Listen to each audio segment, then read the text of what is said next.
La semana pasada, el pastor Salvador Gómez nos habló acerca de la consolación de la Navidad. Y él utilizó un pasaje del capítulo 2 de Lucas y fue, como muchos de los que estuvimos aquí presentes podemos afirmar, un mensaje verdaderamente consolador. Pero si nosotros hacemos un breve recorrido a lo largo de todo ese capítulo, nosotros veremos que ese consuelo que la primera venida de Jesús representa para todos es el tema de la Navidad.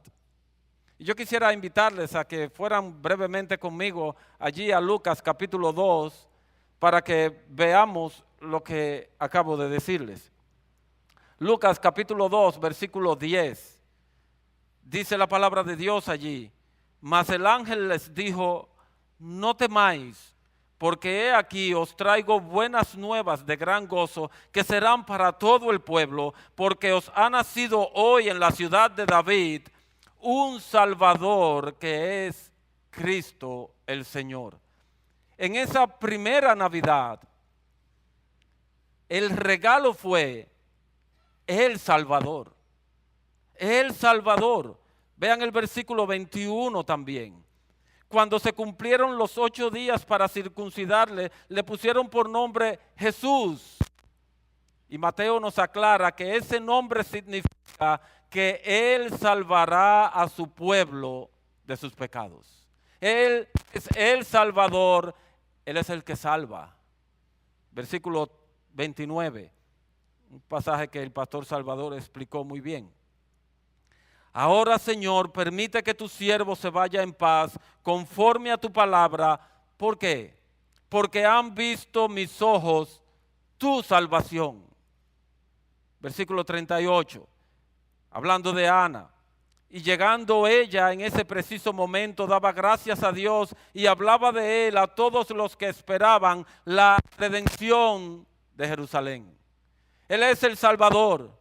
Él es el que salvará, Él es la salvación y Él es la redención. De modo que la consolación de la Navidad no es otra cosa que la salvación que Jesús vino a traernos. El verdadero espíritu de la Navidad no está en Santa y en sus renos y en su gran bulto rojo, ni siquiera en la Coca-Cola. No, el espíritu de la Navidad tampoco está ni en la comida, ni en la bebida, ni en los regalos, ni mucho menos en nosotros. La consolación de la Navidad está en el Evangelio de Jesucristo.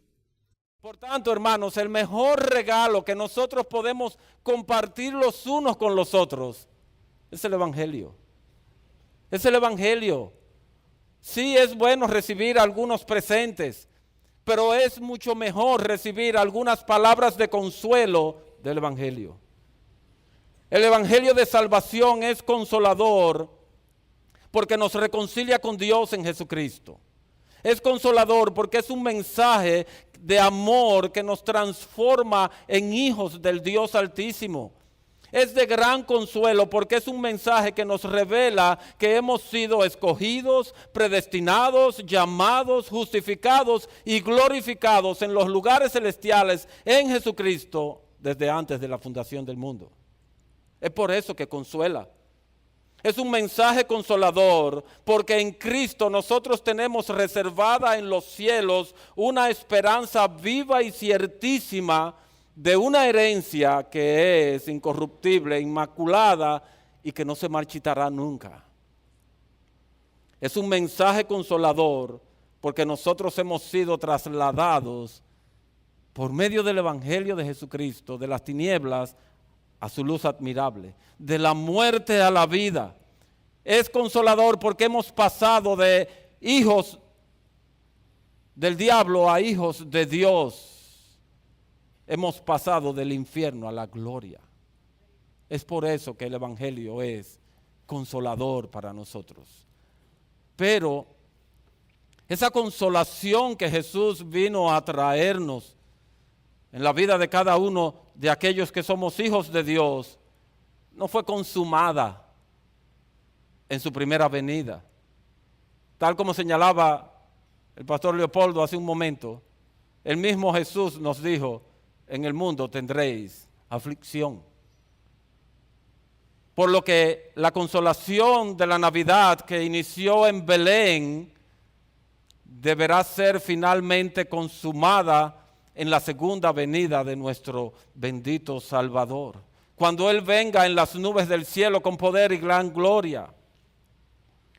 Por tanto, lo que ahora debe consumir nuestros corazones es el anhelo por la consumación de esta consolación, tal como nos dice el apóstol Pedro en su primera carta, capítulo 1, versículo 13. Por tanto, ceñid vuestro entendimiento para la acción, sed sobrios en espíritu, poned vuestra esperanza completamente en la gracia que se os traerá cuando Jesucristo sea revelado nuevamente.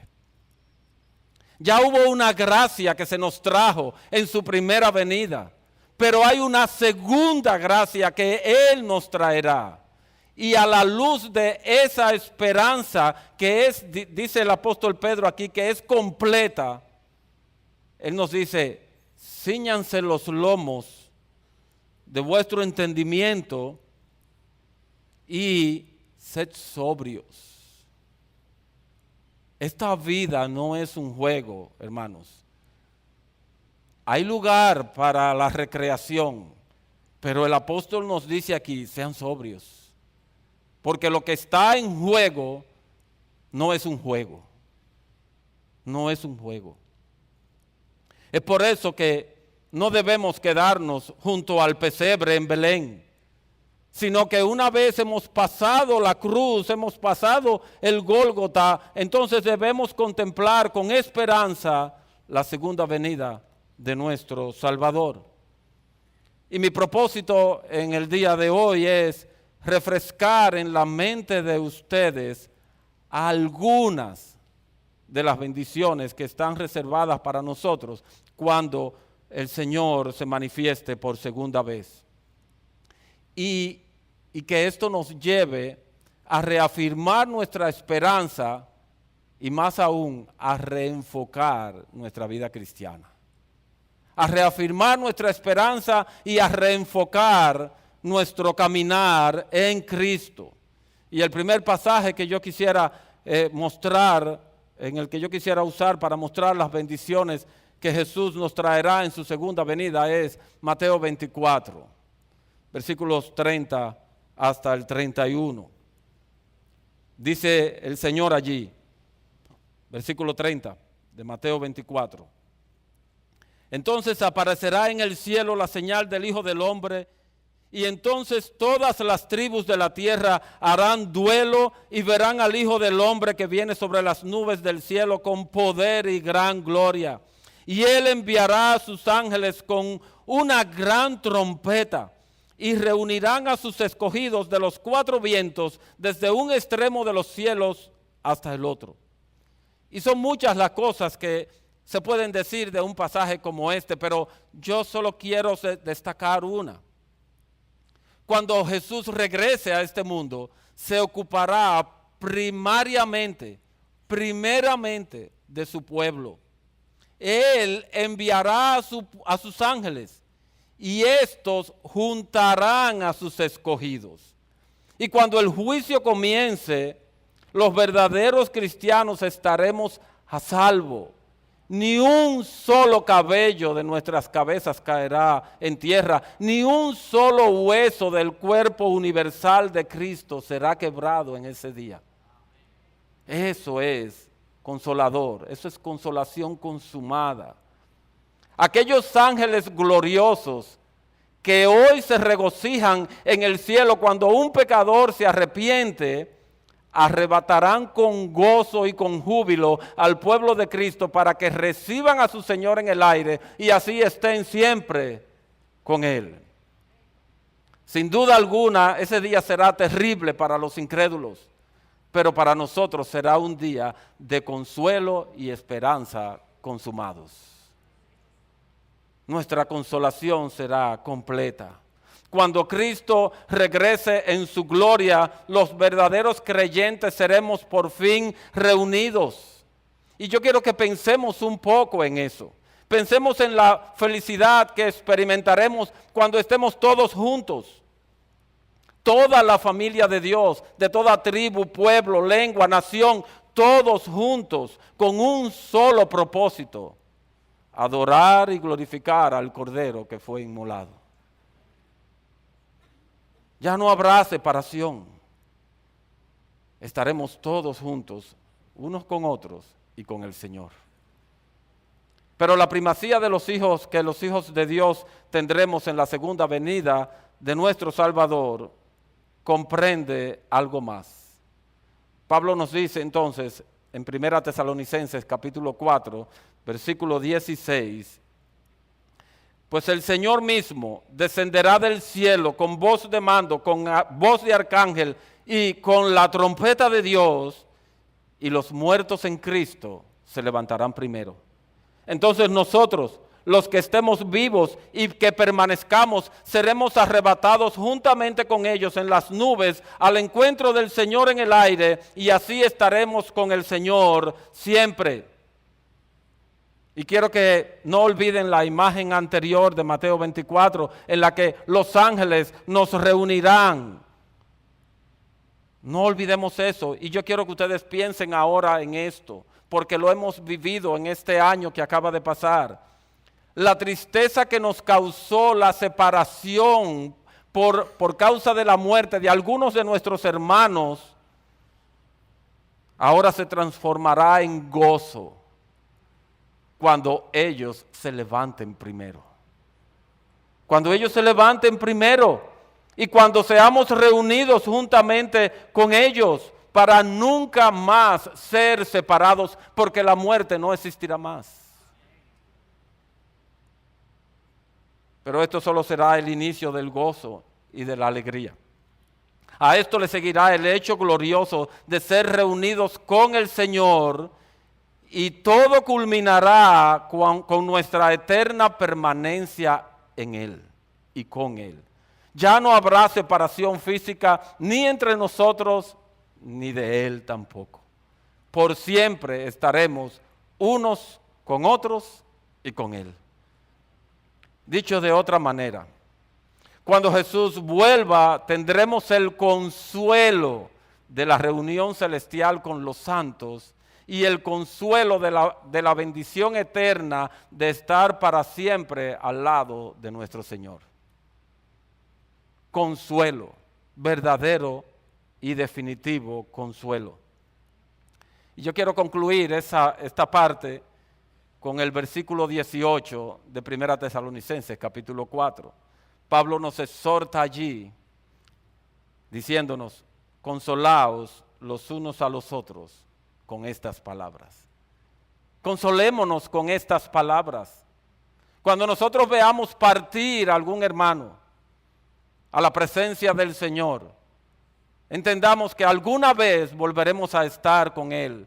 Alguna vez Cristo nos reunirá con Él y nuestro gozo será completo.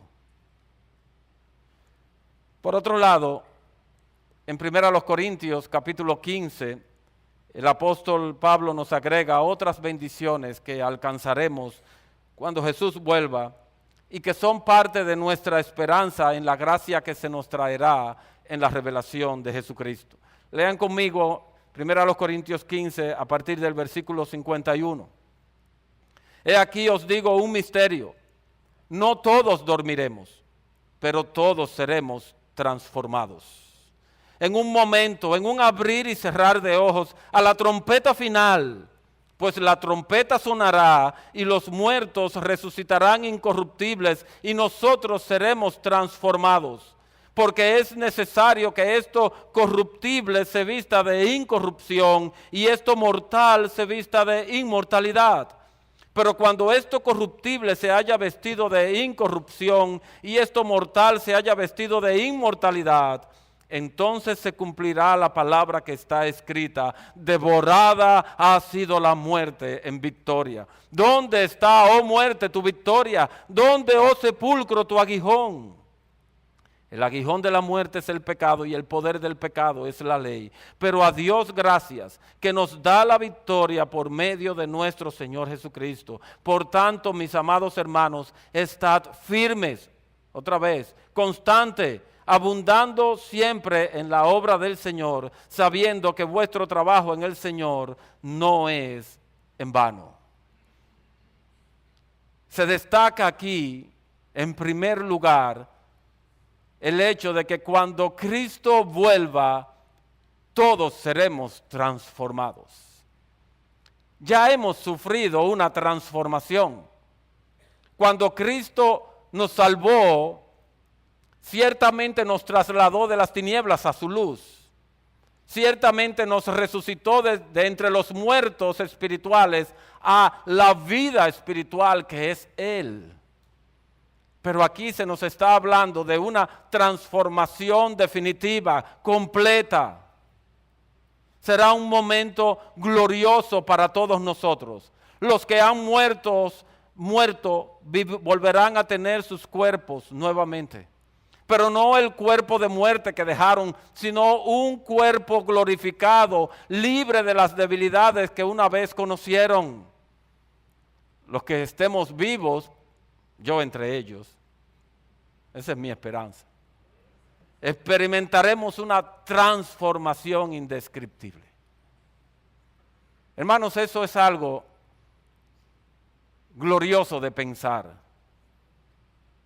De una manera inimaginable para nosotros, este cuerpo de muerte se transformará en un cuerpo de vida. Cuando leo Génesis 3, la caída de Adán, cuando él comió de aquella fruta, hubo algo que pasó. Él pasó de lo eterno a lo temporal, del cielo a este mundo de miseria, de un cuerpo perfecto a un cuerpo lleno de debilidades. Yo no sé lo que él experimentó, yo no estaba allí, ni en él, pero algo él tuvo que experimentar. La misma creación, al ser objeto de la maldición de Dios, todo se transformó. Y vemos aún toda esa maldad que brota de la misma creación a causa de esa maldición. Eso se parará aquí. Eso se revertirá otra vez. Y algo nosotros hemos de experimentar cuando el Señor vuelva. Los que estemos allí presentes, algo hemos de experimentar de que este cuerpo de muerte se transformó en otra cosa. En un cuerpo de vida, dice Pablo, en un abrir y cerrar de ojos. El temor, la vergüenza, los bajos instintos, las malas motivaciones, las bajas pasiones, los celos amargos, el egoísmo, la mentira, etcétera, todo desaparecerá para siempre. Nos veremos en un gozo mayor que el peregrino cuando llegó a la cruz y ese fardo pesado del pecado que llevaba tras sus espaldas cayó colina abajo. Nosotros estaremos más libres que Él, absolutamente libres, ya sin el asedio del pecado. Ese día nos miraremos en el espejo de la gracia de Dios y nos dará trabajo reconocernos. El patito feo del pecado habrá sido transformado en el hermoso cisne de la gracia de Dios. ¡Wow! ¡Qué maravilloso! Dice Pablo, esto corruptible se vestirá de incorrupción y esto mortal se vestirá de inmortalidad. Es una transformación radical y absoluta. Pero hay algo más, y dije algo de eso hace un momento, porque el pecado de Adán no solo nos estropeó a nosotros como humanidad, sino arruinó también toda la creación de Dios. De manera que cuando seamos finalmente transformados, cuando Jesús vuelva, eso también afectará a toda la creación.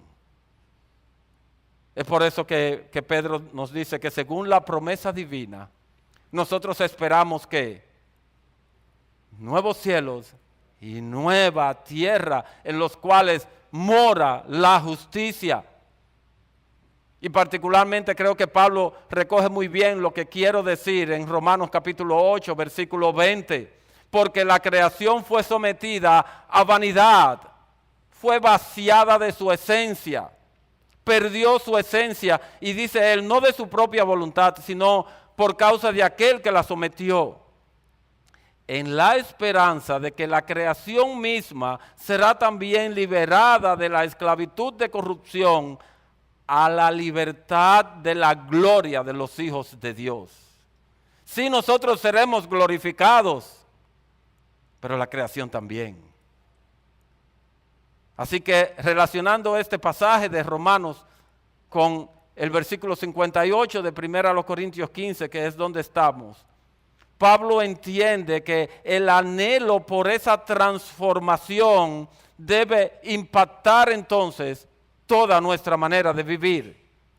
Si en verdad creemos que seremos transformados, entonces, mis amados hermanos, dice Pablo, estad firmes, constantes, abundando. Y me llamó la atención esa palabra, porque literalmente significa más que suficiente. Abundando, haciendo más que suficiente siempre en la obra del Señor. El Señor no nos ha llamado a hacer un trabajito.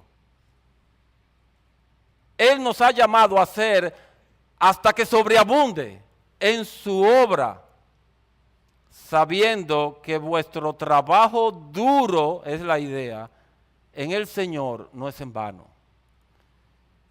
Y yo sé que muchas veces nosotros aplicamos este versículo a recompensas terrenales, es decir, a recompensas de esta vida. Y aunque es cierto que Dios recompensa nuestro trabajo, creo que la recompensa a la que el apóstol está haciendo referencia aquí no es terrenal, sino es a esa que tendremos cuando Jesús vuelva, a esa transformación, a esa transformación de corruptible a incorruptible, de mortal a eterno, a inmortalidad. Es a eso, es de eso que él dice, nuestro trabajo arduo, nuestro esfuerzo hasta que sobreabunde en la obra del Señor, no es en vano. Al final seremos transformados. Eso es lo que nos espera. Puede que la cruz sea pesada aquí, pero nos espera la transformación. Nos espera esa gran recompensa que Cristo nos dará en su venida. Y hablando de recompensas, el siguiente pasaje que quiero considerar con ustedes nos muestra algo de eso que recibiremos, de esa recompensa que recibiremos cuando el Señor vuelva o regrese por nosotros. Mateo capítulo 25, versículos 19. Dice el Señor allí, después de mucho tiempo vino el Señor de aquellos siervos y arregló cuentas con ellos. Y llegando el que había recibido los 5 talentos, trajo otros 5 talentos, diciendo, Señor, me entregaste 5 talentos, mira, he ganado otros 5 talentos. Su Señor le dijo, bien, siervo bueno y fiel, en lo poco fuiste fiel, sobre mucho te pondré, entra en el gozo de tu Señor. Dice el Señor aquí, ha pasado mucho tiempo antes de que yo vuelva. Y aún no sabemos nosotros ahora mismo cuánto falta todavía. Pero el Señor dice, yo vendré y arreglaré cuentas con ustedes. Seguro, espérenlo, yo vendré. Pero no es de eso que yo quiero enfatizar aquí. Yo quiero ver 5 cosas que nosotros vemos, que yo veo en este pasaje. En primer lugar, ese día, cuando tú escuches al Señor decir, bien siervo bueno y fiel, descubrirás que sus ojos, los de Él, vieron más hermosura en tus esfuerzos por agradarle que lo que tú mismo pudiste percibir. Lean conmigo Mateo 25.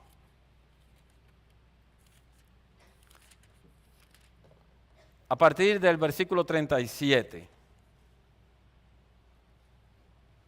Entonces los justos le responderán diciendo, Señor, ¿cuándo te vimos hambriento y te dimos de comer, o sediento y te dimos de beber? ¿Y cuándo te vimos como forastero y te recibimos, o desnudo y te vestimos? ¿Y cuándo te vimos enfermo o en la cárcel y vinimos a ti? Respondiendo el rey les dirá, en verdad os digo que en cuanto lo hicisteis a uno de estos hermanos míos, aún a los más pequeños, a mí lo hicisteis. ¿Cuántas veces nosotros vamos a un hospital o a una funeraria y en verdad lo hacemos pensando que estamos sirviendo a Cristo, plenamente conscientes? Por lo menos ese no es mi caso. Hay otras motivaciones que nos impulsan a ir aquí o allí. Sin embargo, Cristo valora eso como si lo hubiésemos hecho a Él. Ese día cuando escuchemos bien, buen siervo y fiel, descubriremos que Él apreció nuestro trabajo en Él, más de lo que nosotros podíamos percibir. En segundo lugar, entrarás en un estado de gozo que es el resultado de una perfecta comunión con Dios, de una perfecta santidad y de una perfecta compañía.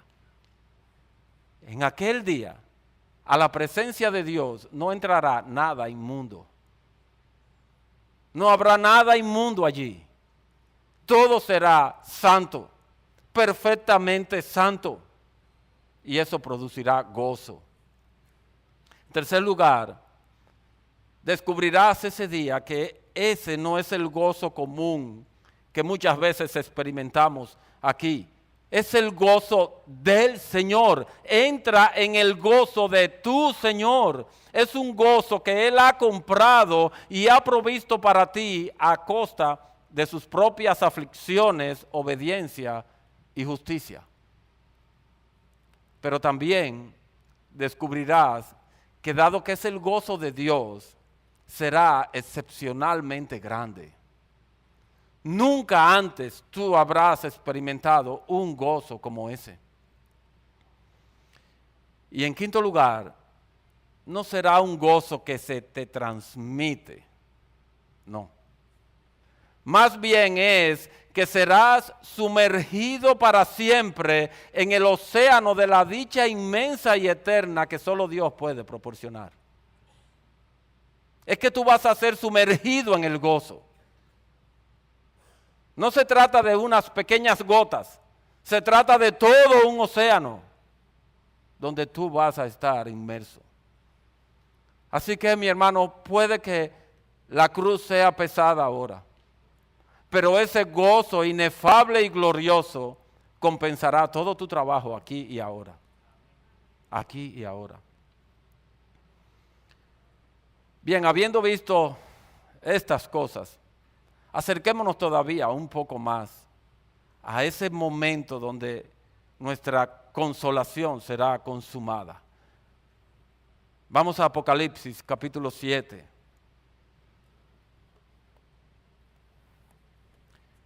Versículo 15. Dice la palabra de Dios allí, dice el Señor. Por eso están delante del trono de Dios y le sirven día y noche en su santuario.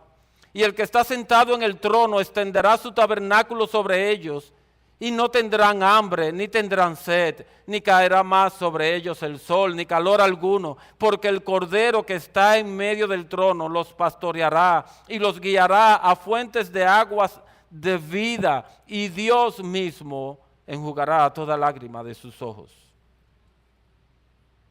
Lo primero que dice allí es que ese día, el día en que nuestra consolación sea consumada, Dios extenderá su tabernáculo sobre ellos.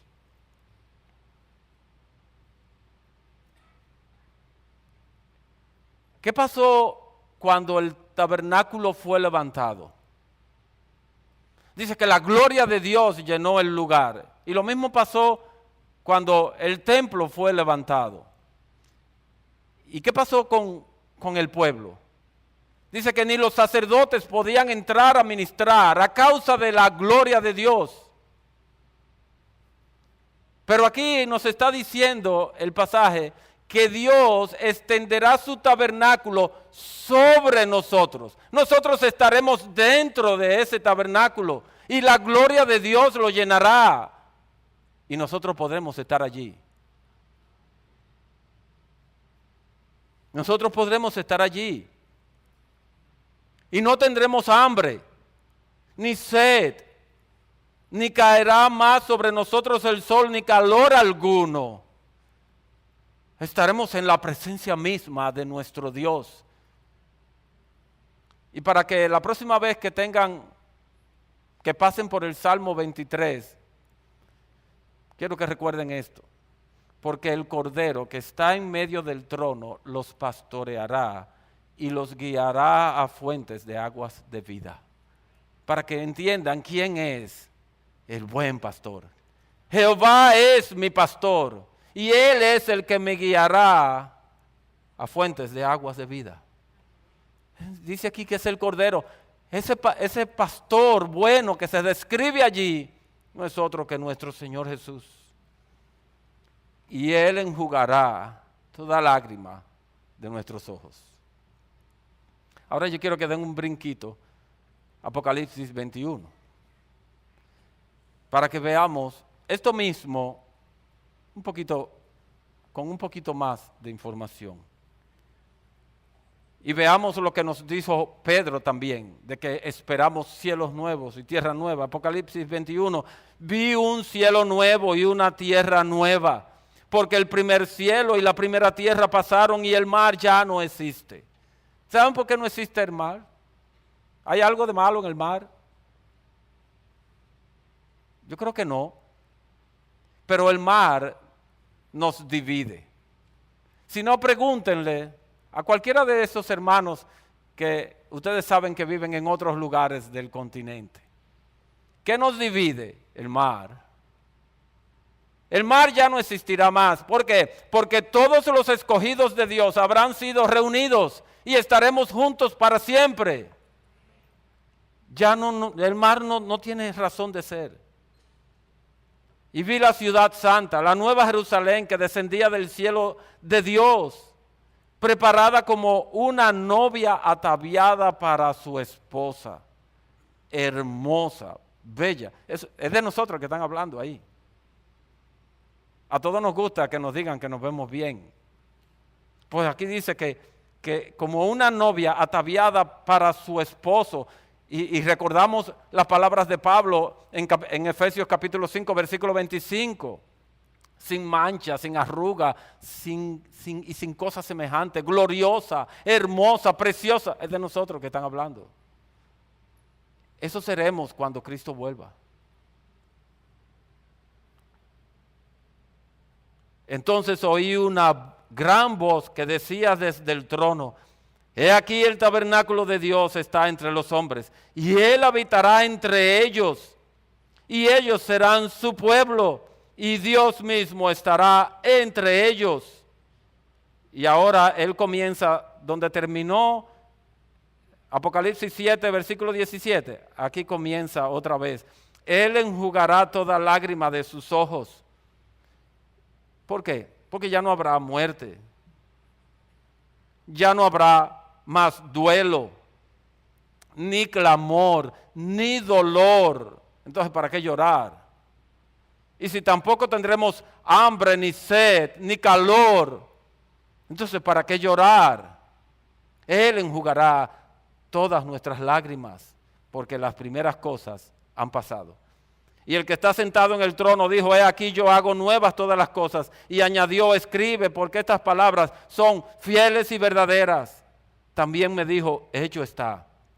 Yo soy el alfa y la omega, el principio y el fin. Al que tiene sed yo le daré gratuitamente de la fuente del agua de la vida.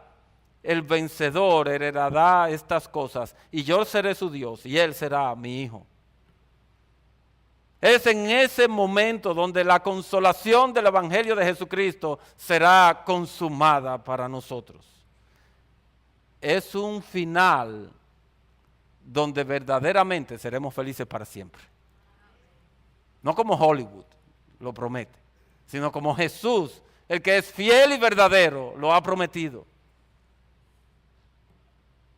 Amados hermanos, esta es la esperanza ciertísima que está delante de nosotros.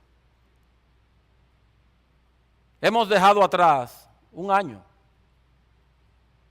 El 2016 ya pasó ayer. Pero eso implica que estamos un año más cerca de la consumación de nuestra esperanza. Estamos un año más cerca. Todavía tenemos que esperar un poco más, pero el que ha de venir vendrá y no tardará. Él no retarda su promesa. Él vendrá y su recompensa con él. Ahora, el punto es, ¿qué debemos hacer nosotros mientras Él vuelve? Y yo quiero dejar dos ideas solamente en la mente de ustedes. Quiero que vuelvan otra vez a Mateo 24, pero al versículo 45. El Señor pregunta allí, Mateo 24, 45. ¿Quién es pues el siervo fiel y prudente, a quien su Señor puso sobre los de su casa para que les diera la comida a su tiempo? Dichoso aquel siervo, a quien cuando su Señor venga, lo encuentre haciendo así. De cierto os digo que lo pondrá sobre todos sus bienes. Así que sé fiel a la voluntad de Dios. Es lo que el Señor te está diciendo aquí. Y muy sagaz en el cumplimiento de las responsabilidades que Él ha puesto ahora delante de ti. Porque serás verdaderamente dichoso si cuando Jesús vuelva te encuentre o te encuentra haciendo así. Eso es lo que Él espera de nosotros. Sé fiel hasta la muerte, dice Él en Apocalipsis, y yo te daré la corona de la vida. Sé fiel hasta la muerte, y yo te daré la corona de la vida. Y yo te diré, bien, buen siervo y fiel. En lo poco fuiste fiel, en lo mucho te pondré. Entra en el gozo de tu Señor. El segundo pensamiento que quiero dejar en ustedes está en 1 de Juan, capítulo 3, versículos 2 y 3. 1 de Juan, capítulo 3, versículo 2. Amados, ahora somos hijos de Dios. Ya lo somos. No es en aquel día que lo seremos, es ahora. Pero aún no se ha manifestado lo que habremos de ser. Pero sabemos que cuando Él se manifieste, seremos semejantes a Él, porque le veremos como Él es. Y todo el que tiene esta esperanza puesta en Él, se purifica así como Él es puro. Mis amados hermanos, somos hijos de Dios ahora, lo cual de por sí es maravilloso. Pero Juan añade que cuando Jesús se manifieste por segunda vez, nuestro estado será todavía mucho más maravilloso y elevado que lo que ahora somos. Ya de por sí tenemos mucho. Nos seremos puestos en un lugar de mucho más abundancia cuando Él vuelva. Aún, dice Él, no se ha manifestado lo que habremos de ser. Entonces, ¿qué seremos en el día de su venida? Juan nos dice, seremos como Él, porque le veremos como Él es. Y Pablo nos dice que cuando Jesús vuelva, transformará el cuerpo de nuestro estado de humillación en conformidad al cuerpo de su gloria por el ejercicio del poder que tiene aún para sujetar todas las cosas a sí mismo. Y añade en Colosenses, cuando Cristo nuestra vida sea manifestado, entonces nosotros también seremos manifestados con Él en gloria. Y Juan agrega, veremos su rostro y su nombre estará en nuestras frentes. Entonces, cuando nosotros hablamos de que seremos glorificados, hermanos, nosotros no tenemos ni idea de lo que estamos diciendo. A la luz de estos pasajes que yo he leído. Ahora nosotros vemos oscuramente, pero en aquel día conoceremos cómo hemos sido conocidos. Ahora, ¿cómo es que yo debo enfrentar esta gloriosa realidad? ¿Cómo yo debo enfrentar eso? El versículo 3 de 1 de Juan 3 nos da la respuesta. Y todo el que tiene esta esperanza puesta en Él, se purifica, así como Él es puro. Así que si en verdad vivimos en la esperanza de vernos transformados en la semejanza de Jesucristo, glorificados a la semejanza de Él, entonces dice Juan, tenemos que purificarnos del pecado. Tenemos que purificarnos del pecado. Y cuanto más contemplamos esta verdad, tanto más nos purificaremos del pecado que contamina nuestro cuerpo y nuestra alma. Correremos a lo largo de esta vida con los ojos puestos en Jesús y nos esforzaremos constantemente en seguir la santidad para ver al Señor. Para ver al Señor. Amados hermanos, noten cuál es la medida, noten cuál es el estándar. Dice Juan, así como Cristo es puro. Él no lo dejó a nuestra imaginación, Él no lo dejó a nuestros estándares terrenales. No, Él dice, así como Cristo es puro. Ni más ni menos debe ser nuestro anhelo y nuestro esfuerzo por ser como Él, por ser santos. Ahora, ustedes saben, y yo lo sé, que no lo alcanzaremos. Jesús sabe que no lo alcanzaremos en esta vida. Pero Él nos dice en Mateo 24, en el último pasaje, uno de los últimos pasajes que leímos a partir del versículo 45, que Él espera hallarnos esforzándonos en esa tarea. Tu responsabilidad y la mía no es llegar a ser perfectos.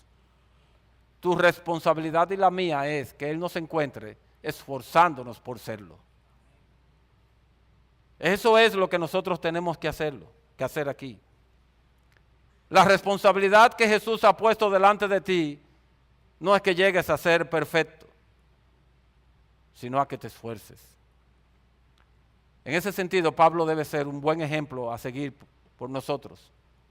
En Filipenses capítulo 3, versículo 12, él dice, no que ya lo haya alcanzado o que ya haya llegado a ser perfecto, sino que sigo adelante a fin de poder alcanzar aquello para lo cual también fui alcanzado por Cristo Jesús. Hermanos, yo mismo no considero haberlo alcanzado, pero una cosa hago, olvidando lo que queda atrás y extendiéndome a lo que está delante, prosigo a la meta para obtener el premio del supremo llamamiento de Dios en Cristo Jesús. Eso es lo que Jesús espera de nosotros. Eso y nada menos. Ahora, yo sé que nuestro concepto de pureza es muy relativo y variable. Depende de la cultura. Depende de nuestra personalidad, la de cada uno de nosotros. Depende de qué tan bíblicas sean nuestras convicciones. Y depende de muchos otros factores. Pero también sé que la pureza de Jesús es absoluta e inmutable. Es por eso que Él es el estándar. para que no tengamos excusas. Es a la medida de Él que nosotros tenemos que purificarnos. Su pureza es de pensamientos, de palabras, de actitudes y de hechos. Es global. Esa es la meta que yo quiero poner por delante de ustedes. En un día o en una época del año donde nosotros comúnmente lo apartamos para pensar en propósitos, en objetivos, en metas para los 364 días que restan. Tu meta y la mía, la primordial de todas, debe ser puros como Jesús. Así que vigilemos a lo largo de todo el año, cada día, tus pensamientos, vigílalos. Vigila tus palabras, vigila tus actitudes, vigila tus hechos. Cada una de esas cosas, vigílalas. Porque tú tienes el deber de ser puro como Él es puro. Tú tienes el mandato de ser perfecto como tu Padre Celestial lo es. De ser misericordioso como Dios es misericordioso. De ser santo como Dios es santo. Esa es tu responsabilidad y la mía. Por el sencillo hecho de decir que somos de Cristo. Que somos de Cristo. Dice Juan que nosotros tenemos su nombre escrito en nuestras frentes. De manera que todo lo que hablamos o dejamos de hablar, todo lo que pensamos, todo lo que son nuestras actitudes, todo lo que hacemos o dejamos de hacer, repercute directamente en su honor o en su vituperio. En ti y en mí está el que Él sea glorificado, pero también está en ti y en mí el que Él sea humillado, el que Él sea tenido en poco. Por lo que tú hablas, por lo que tú piensas, por lo que son tus actitudes y por lo que son tus hechos. Por eso yo decía al inicio, hay tiempo para la recreación, pero la vida cristiana no es un juego. No es un juego. Leopoldo leía en la lectura continuada de hoy que Cristo recuerda nuestros nombres y que si somos fieles, Él no nos borrará del libro de la vida. Y que nos arrepintamos y que seamos fieles hasta la muerte. Ese debe ser nuestro reto cada día, cada momento, cada minuto, cada segundo de nuestras vidas. Ser puros como Él es puro. En todo. No hay licencia aquí. Y créanme que yo sé que nosotros tendemos a hacer excepciones. Para muchos parecería que la pureza es un asunto de estas paredes. Pero cuando yo salgo por esas puertas, pareciera ser que muchos creen que tienen licencia para hablar, para pensar, para tener actitudes y para hacer cosas que no van conforme a la pureza de Cristo. Así que, hermanos, con esto concluyo. Sed puros como Él es puro. Que Dios bendiga a nuestra iglesia.